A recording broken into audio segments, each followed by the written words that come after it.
What if I told you that the most powerful Democrat in the most reliably blue state in all of America just collapsed?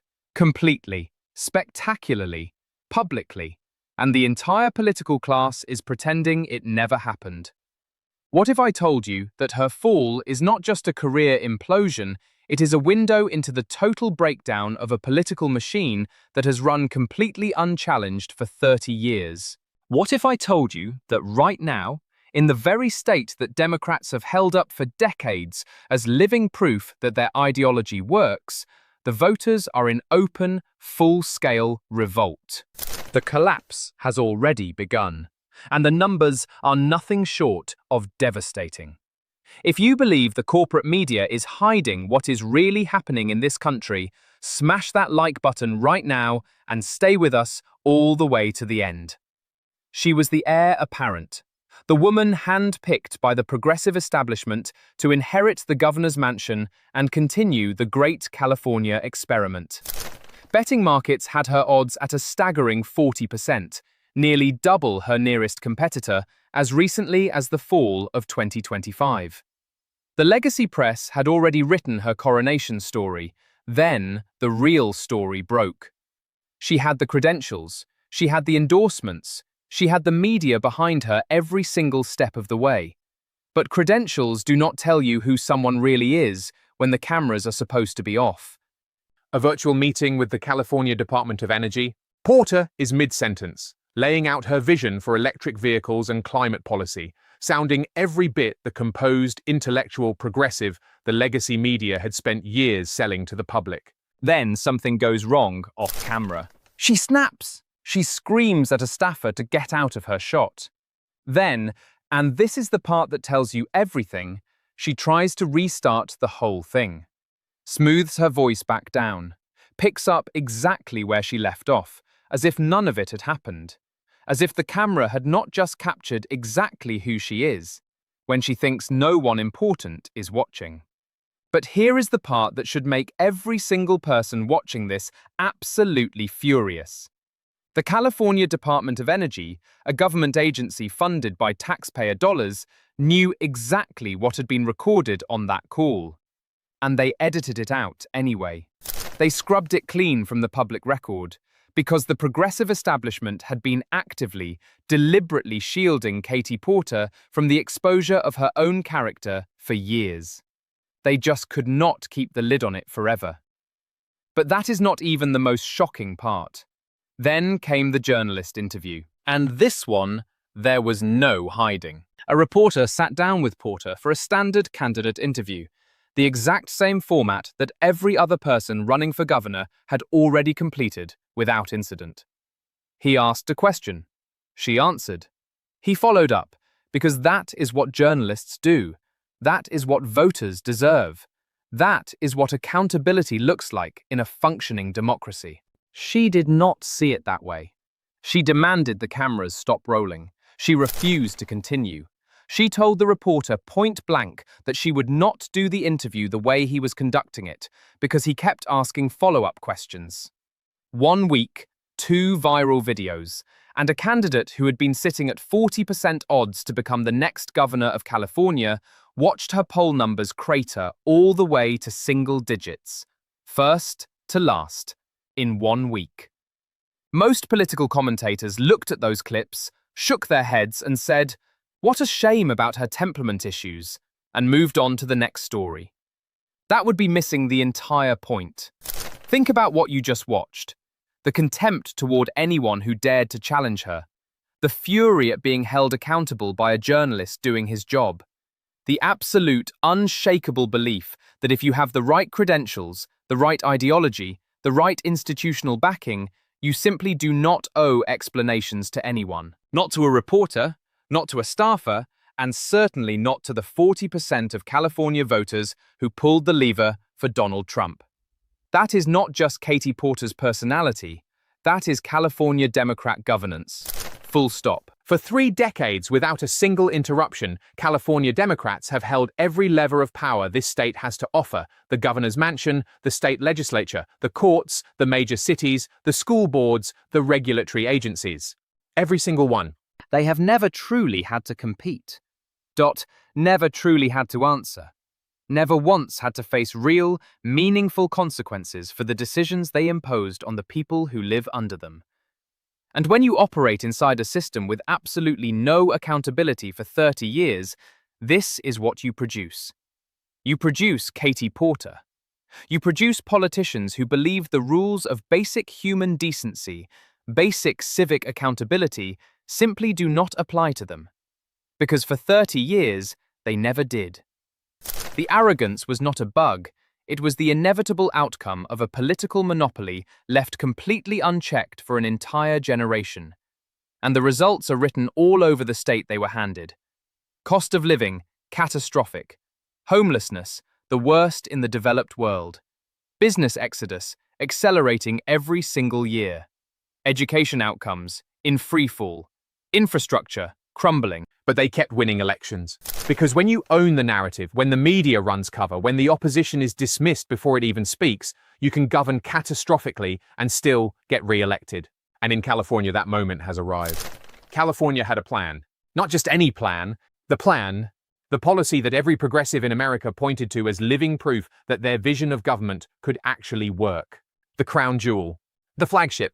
The thing they were going to scale up to the entire nation. In January of 2024, Governor Newsom completed the final expansion of California's Medicaid program, making California the first state in the entire nation to offer free, full-scope healthcare to every low-income resident, regardless of immigration status. Every progressive in America erupted in applause.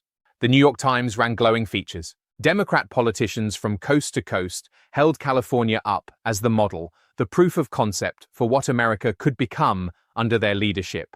Then reality showed up, and it did not knock.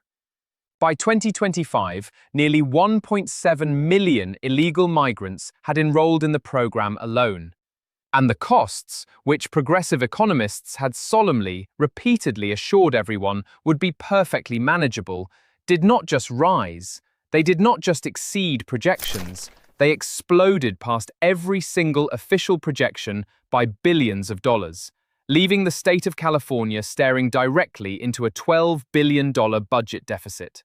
$12 billion in a program that was supposed to be manageable, in a state that was supposed to be the model. Here is where the story takes a dramatic turn. You want to know how Gavin Newsom, the man who championed this program as a moral imperative, who declared it would define California's legacy for generations, resolved the crisis his own signature policy created. He kicked the illegal immigrants off the program. Read that again. The governor who stood at podium after podium and told the world that providing healthcare, regardless of immigration status, was not just good policy, but a moral obligation, quietly froze new adult enrollment for illegal migrants starting this year. Then imposed monthly premiums on those already enrolled. The California legislature, the body that proudly bills itself as the most progressive governing institution in the entire Western Hemisphere, approved the rollback without a whisper of public debate. Because the policy they had championed with such blazing moral certainty had become such an obvious, embarrassing, undeniable fiscal catastrophe that they simply could not afford to keep pretending otherwise. And while all of that was unfolding, the federal government delivered another blow. The largest Medicaid funding freeze ever imposed on a single state in American history. $1.1 billion in suspended reimbursements over fraud concerns inside California's own home health program. The state that was going to show America what progressive governance could achieve is now drowning in the consequences of its own ideology. 30 years in the making, and the bill has finally, unavoidably, arrived. It was never the politicians who paid. It was never the progressive academics writing the policy papers from their tenured positions. It was never the NGO directors. It was never the cable news hosts who spent years cheerleading the experiment from a very safe, very comfortable distance. It was ordinary Californians. People who have been voting Democrat their entire lives, because for 30 years that was the only viable option on the ballot, who are now standing at the gas pump paying $7 a gallon. People who watched their own neighborhoods, neighborhoods they built, neighborhoods they raised their children in, neighborhoods they paid taxes into for decades, transform into open-air homeless encampments stretching city block after city block. While their elected officials held committee hearings to debate the preferred institutional language around the term unhoused community members, things were about to get considerably worse. People who watched the Pacific Palisades burn to the ground in one of the most catastrophic urban wildfires in the entire history of the United States, and then discovered, in the aftermath of that devastation, that the city of Los Angeles had already slashed the fire department's budget by $17 million. $17 million, redirected to homeless services, all while their mayor was attending a party in Ghana. Let that image sit with you for a moment. The people who built this state, who paid into it, who trusted the people they elected to protect it, left to watch it burn from their driveways, then handed the bill. This is not mismanagement. This is what 30 years of a government that answers to no one actually looks like from the ground level. But here is what happens when you push people far enough, long enough, and hard enough. They stop filing complaints. They stop writing letters. They stop hoping the system will fix itself. They start fighting back. Nobody in the political establishment saw this coming. Not the consultants. Not the pollsters. Not the editorial boards of the newspapers that have been running cover for California Democrats for 3 uninterrupted decades. Not a single person inside the machine that has owned this state since the early 1990s truly believed, that what is happening right now was even remotely possible. And yet here we are. What happened next changed everything. His name is Spencer Pratt, former reality television star. When he announced his independent candidacy for mayor of Los Angeles, the political establishment did not just dismiss him. They laughed, openly, loudly. They treated the whole thing as a punchline, one more curiosity in a city that has never been short of them. The voters of Los Angeles did not laugh. By March, Pratt had rocketed all the way to second place in the polls. And now, the betting markets, the same markets that measure real money and real conviction, not media narratives, have him surpassing the sitting incumbent mayor of the second largest city in the United States.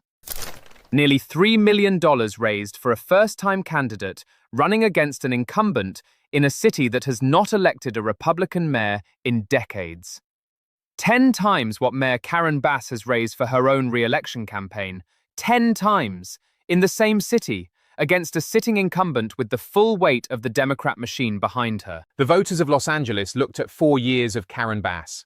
They looked at the burned-out ruins of the Pacific Palisades. They looked at the streets.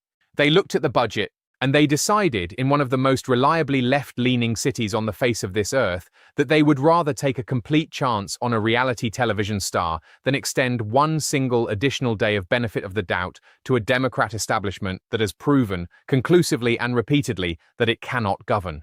But that is not even the most shocking part. Steve Hilton, British-born, former advisor inside 10 Downing Street under David Cameron, former Fox News host, running a credible, momentum-building, polling-leading campaign to become the next governor of the state of California. Not as a protest candidate, not as a symbolic gesture, as a genuine, serious contender who is talking directly to ordinary Californians about gasoline prices, housing costs, the collapse of business confidence, the mass exodus of middle-class families, in language that actually resonates with people who have been priced out, burned out, and completely worn out by 30 years of progressive mismanagement. Something real is happening here, and the early voting data makes it impossible to deny. In the last comparable California election, Democrats cast 54% of early votes. Republicans cast 26%, nearly 2-to-1. Look at those numbers now. Democrats have collapsed to 42%. Republicans have surged to 37%. An 11-point Republican gain in early voting. In California, with 1 week remaining before the primaries. 11 points. In the state that was supposed to be the fortress. The proof of concept, the model for the nation. Here is what we are watching in real time. The single longest-running progressive experiment in American history. 30 uninterrupted years of one-party Democrat rule over the world's 5th largest economy is entering its terminal phase, not because a political opponent outmaneuvered them, not because of a media campaign or an opposition research file, because it ran out of money, it ran out of patience, and it ran out of other people's goodwill. The arrogance you saw in those videos was not an accident. It was the natural, inevitable product of a machine that never once had to answer to anyone for an entire generation. The $12 billion deficit was not bad luck. It was the unavoidable arithmetic of ideology completely untethered from reality. The $7 gas, the tent cities stretching for blocks, the Palisades burning while the mayor danced overseas. None of it was a surprise to anyone paying honest attention. Every single one of those outcomes was the direct, predictable consequence of decisions made by people who were absolutely certain they were right, and who never had to live with the cost of being wrong. But California is about to make them live with it. That early voting shift is not a blip dot, it is not an outlier. It is not a statistical curiosity that will quietly correct itself before Election Day. It is a tremor, and tremors come before earthquakes. Katie Porter's collapse was not the story, it was the opening act. If this woke something up in you, if you can feel that something enormous is shifting in this country, smash that like button right now and make sure this reaches someone who needs to hear it.